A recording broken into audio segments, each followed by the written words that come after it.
G'day Internet, my name is Peter. Today I'd like to give you an explanation of my left-hand rear brake modification that I've done to my 2020 Honda CRF 1100 Africa Twin Adventure Sport ES DCT.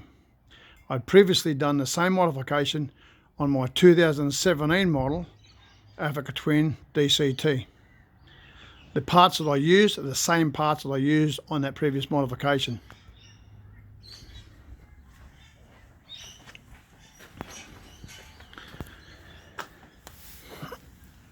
Bear with me while I get up on the bike. So looking at the left hand side of the handlebars, usually up in this area here, there's a park brake. You pull the park brake back, engage the lever, temptation lever, that locks the park brake. Disengage, flick it, the park brake releases out and this disengages the rear park brake. It's a cable operated job. I've moved the cable from there up onto here to this lever here. Here is now the park brake sitting up on here. To engage the park brake, pull down the lever, go like that, locks the park brake, disengage the park brake. I'm going to give you a quick explanation of what the brakes do and how they work. Down on the rear of the bike, we have two brake assemblies. The bottom one is the park brake assembly. It's cable operated. The top one is your rear brake assembly. That's the one that pumps fluid through and actually stops the bike. The rear brake is operated by pushing down on the foot lever, operates the rear brake master cylinder, pushing fluid into the rear ABS servo unit, which is under the seat there. From there, it comes back down to the rear brakes and activates the rear brakes. Usually, the rear brake fluid is sitting in a reservoir here. Little hose comes down and feeds straight in to the rear of the master cylinder. Obviously, so when you activate the pedal, fluid goes in, it pumps it through to operate the brakes.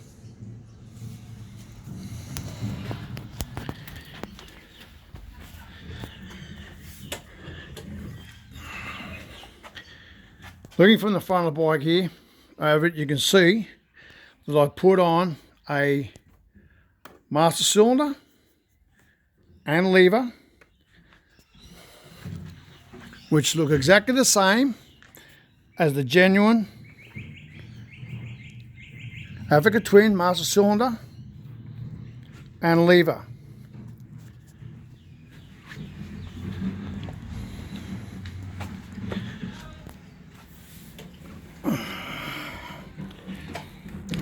The one for the left hand side over here, I got the part numbers from a Honda XADV 750 scooter. The reason why I used those was initially the 2017, 2018 Honda XADV scooters had the same handlebar and clusters as a Honda Africa Twin. I checked again with those part numbers, the bars, thicknesses and everything else, and found they were exactly the same, so I ordered the same parts and used the same ones on this modification. So they were genuine OEM Honda master cylinder and lever for this particular bike. The other reason why I used the genuine Honda ones is, if you look under the bike here, under the master cylinder, here we go here, on the left hand rear master cylinder, this here, the switch block, comes with the master cylinder.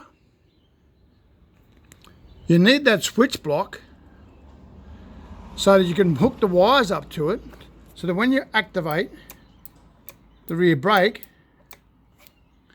it triggers the micro switch in there to, one, obviously engage the brake light, the rear brake light, two, sends a signal to the bike to say you're operating the brakes.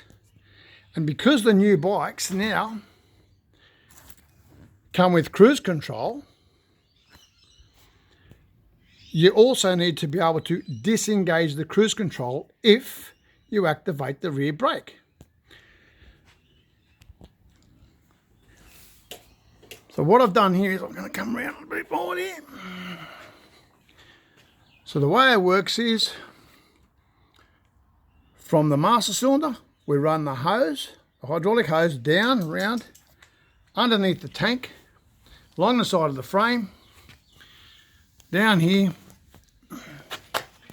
and we hook in to here where the normal brake reservoir would feed into the master cylinder. When you get your banjo bolt to go in, obviously you need to thread inside here.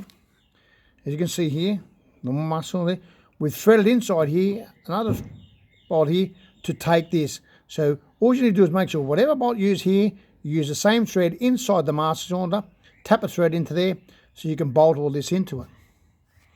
It's not that hard to do. If anybody, any mechanic could do that part for you, if you don't want to do that part yourself, because they're also going to do is tap a thread to match the bolt that they're using for the banjo bolt to go in. Simples.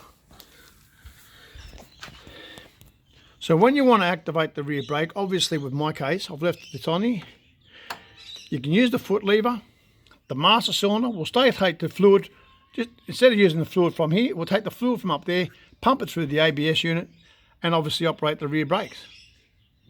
Or you squeeze the left-hand rear brake up there, it pumps the fluid down, in through the master cylinder, charges up the lines, and operates the rear brakes. So you have both worlds there. You could, if you wanted to, run the left-hand rear master cylinder straight into the ABS servo motor, but having said that, this bike has got 2 years warranty on it. And at the moment, as my dealer said to me when I showed him with the modification and knew what I was doing, he said, because I haven't messed with any of the brakes coming into the ABS servo unit and out, anything that happens will be covered under warranty. If I go straight into that by bypassing my foot unit, I could have problems because I've messed with the bike. So I'm covered by warranty, so I will leave the rear foot brake lever on there. On my 2017 model, I left the rear lever on. I didn't take it off. I was going to, but I didn't. I left it on. I had 60,000 kilometres on that bike when I sold it, and I never had a problem with this rear brake setup. As you can see when you're over the bike, you've got to go a long way over. You can see my park brake levers up on here. My hands are down here on the grips. I'm right over the bike. It doesn't interfere with you at all. And I've dropped my bike quite a few times, my old bike. I've never had any problems with it. The rear brake, you feel it through your fingers so easy. And then you've got your front brake over here. It works exactly, it's brilliant like that. Works good. With the switch block here, the wires from here you're picking up, you're going to run from here, down, across the front of the bar, down below, come across the front, down out of there, and hook up to the switch block under here.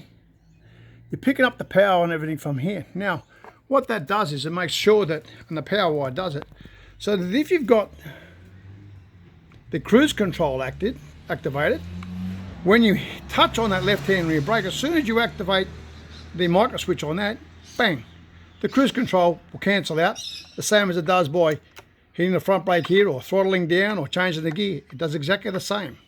Okay, so there's no problem. It works with the cruise control.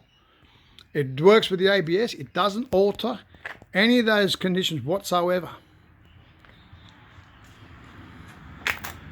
You don't need to use the foot brake at all, but you can still use the foot brake if you want to.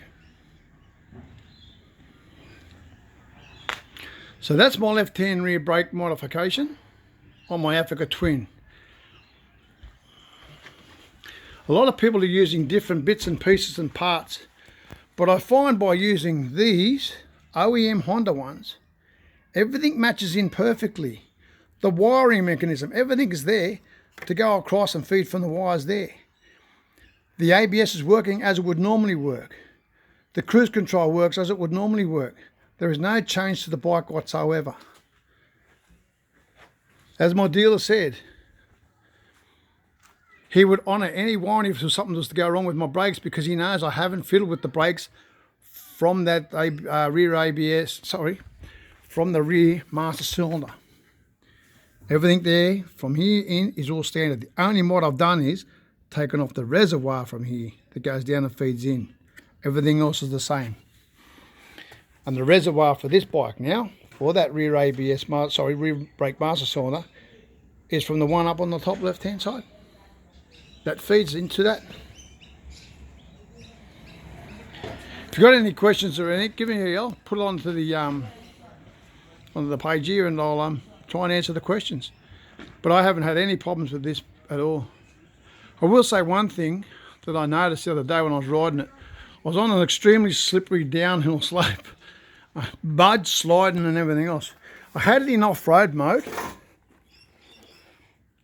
and the rear ABS setting for off-road mode, I had it selected into that. Now, what I found was, by having my finger control here, locking up the rear brake, the rear of the bike was sliding. The rear wheel slid down into a water rut, and then there was rocks in that water rut. And as it hit those and the bike sort of stopped, I could then feel, because I was still on the slope, I could feel it pulsing through the lever into my fingertips. And what it was the ABS was actually releasing, letting the bike move and keep a bit of momentum. So in the off-road mode, the rear ABS unit on this works extremely well, as in, yeah, that's what it's supposed to do. Allow you to slide. If it picks it up that, it can move, it will do it. And that was the off-road setting for the rear ABS. I could feel it really good through my fingers, yet on the foot, couldn't feel anything at all. I stuck my foot on the rear brake, all I could feel was the bike was sliding, that was it. So better control of the bike. So like I say, if you've got any questions, please ask me.